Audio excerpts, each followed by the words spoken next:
শুভ সকাল বন্ধুরা।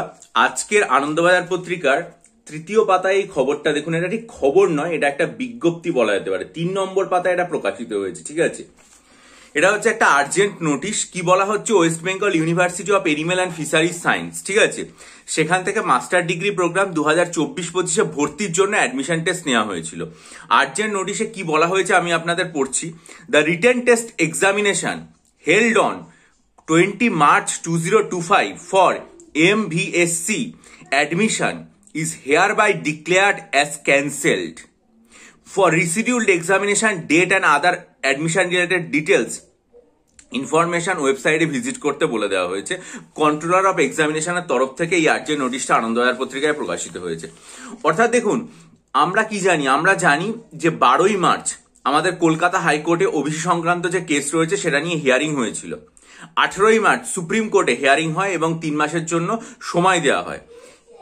এই এক্সামিনেশনটা অনুষ্ঠিত হয়ে গেছিল, কবে হয়েছিল? মার্চ মাসের 20 তারিখে অনুষ্ঠিত হয়েছিল।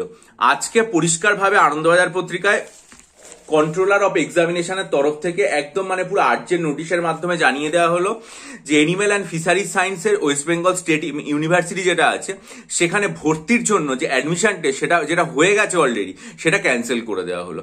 দেখুন, এখানে কোনো রকম কিছু কারণ বলে দেওয়া হয়নি, শুধুমাত্র আর্জেন্ট নোটিশের আকারে বলে দেওয়া হয়েছে। কিন্তু যদি আমরা পরপর সূত্রগুলোকে মেলাই তাহলে পরিষ্কারভাবে যেটা বুঝতে পারবো, অন্তত আমার অভিমত অনুসারে, হতে পারে আমি ভুল, কিন্তু আমার যেটা মনে হচ্ছে যে এটা যদি কোনো একটা সেমিস্টার এক্সাম হতো, কোনো একটা ইয়ারলি এক্সাম হতো, তাহলে কিন্তু পরীক্ষাটা ক্যান্সেল হতো না। কারণ দেখবেন যে সব প্রতিষ্ঠানই ইয়ারলি এক্সাম তো এখন আর নেই, নিশ্চয়ই সেমিস্টার এক্সামই রয়েছে সব জায়গায়। সেমিস্টার এক্সাম কিন্তু চলছে বা ক্লাসের এক্সাম কিন্তু চলছে, কিন্তু এটা ক্যান্সেল করা হয়েছে, এটা কিন্তু স্থগিত না, ক্যান্সেল করা হয়েছে। কেন ক্যান্সেল করা হয়েছে? কারণ এটা হচ্ছে অ্যাডমিশন টেস্ট। আমরা সবাই জানি যে কোনো একটা প্রতিষ্ঠানে যখন ভর্তি করা হয় তখন সেই ভর্তির জন্য কিন্তু সেখানে সংরক্ষণের ব্যাপার থাকে, যে জেনারেল ক্যাটাগরি বা আনরিজার্ভ ক্যাটাগরি, তার সাথে আর কি এসসি এসটি ওবিসি বিভিন্ন রকম ক্যাটাগরিতে একটা রিজার্ভেশনের ব্যাপার আসে। যেহেতু এটা অ্যাডমিশন টেস্টের ব্যাপার এবং যেহেতু এটা ভর্তির সাথে সম্পর্কিত, ফলে সেই অ্যাডমিশন টেস্টের লিস্ট যখন পাবলিশ করা হবে তাহলে নিশ্চয়ই আর কি সেই যে জায়গাটা রয়েছে সেখানে পরিষ্কারভাবে আর কি বিভিন্ন রিজার্ভ ক্যাটাগরি রাখতে হবে, যার মধ্যে ওবিসি থাকবে।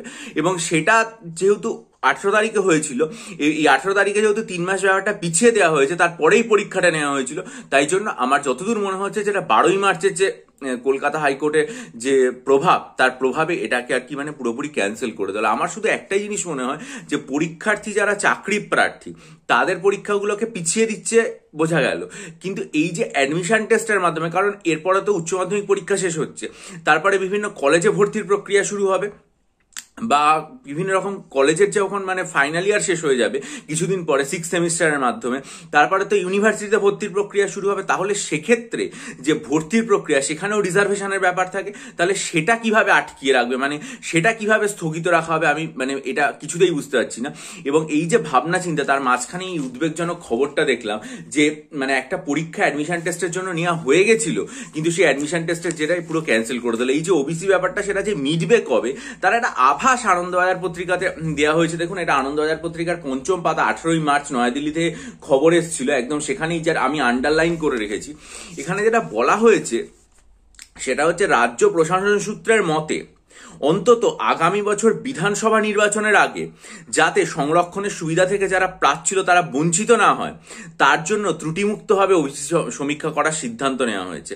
এবং বিচারপতিরা যেটা বলেছেন সেটা হচ্ছে এই যে নতুন করে সমীক্ষা হবে এবং তার মাধ্যমে যে সংরক্ষণ দেয়া হবে, তাতে যদি কারোর কোনো ক্ষোভ না থাকে তাহলে পুরো প্রক্রিয়াটাই, পুরো বিতর্কটাই একটা কেতাবি প্রশ্ন হয়ে যাবে। একদম আনন্দবাজার পত্রিকা 18ই মার্চ নয়াদিল্লি থেকে যে রিপোর্ট এসেছিল সেটাতে একদম এই জিনিসটা প্রকাশিত হয়েছে। ঠিক আছে, আমি আন্ডারলাইন করে রেখেছি। কি বলছে, রাজ্য প্রশাসনের মতে আগামী বছর বিধানসভা নির্বাচনের আগে যাতে যারা সংরক্ষণের সুবিধা প্রাপ্ত তারা যাতে কেউ বঞ্চিত না হয় কোনো সুবিধা থেকে, তাই জন্য ত্রুটিমুক্তভাবে এই সমীক্ষা করার সিদ্ধান্ত নেওয়া হয়েছে।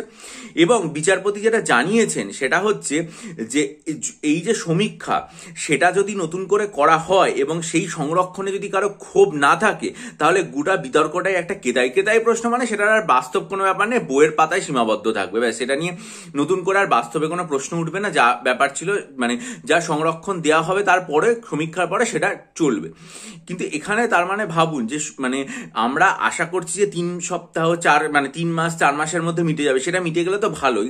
নাহলে বিধানসভা নির্বাচন কবে? আমরা দেখেছিলাম যে 2021 সালে বিধানসভা নির্বাচনের যে ঘোষণা সেটা সেন্ট্রাল ইলেকশন কমিশন করেছিল কবে না, মানে ফেব্রুয়ারি মাসের একবারে শেষের দিকে, এবং সেটা শেষ হয়েছিল কবে?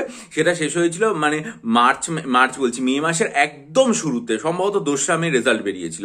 তাহলে যদি আমরা ধরে নিচ্ছি এটা জানুয়ারি বা ফেব্রুয়ারি মাস অব্দি এটা চলবে, মানে তাহলে এখনো পর্যন্ত আমাদেরকে মানে 8-9 মাস এই ব্যাপারটা বা এই জাতীয় সমস্যার মধ্যে দিয়ে যেতে হবে। মানে ঈশ্বরের কাছে প্রার্থনা করি যে আর যেন এরকম না হয়, জুলাই আগস্ট মাসের মধ্যে যেন এটা মিটে যায়, এবং বিচারপতি যেটা বলেছেন যে আর যেন কোনো ক্ষোভ না থাকে সেই ব্যাপারটা যেন হয়, কারণ অলরেডি আমরা দেখেছি কলকাতা হাইকোর্টে এটা নিয়ে একটা মামলা হয়েছে।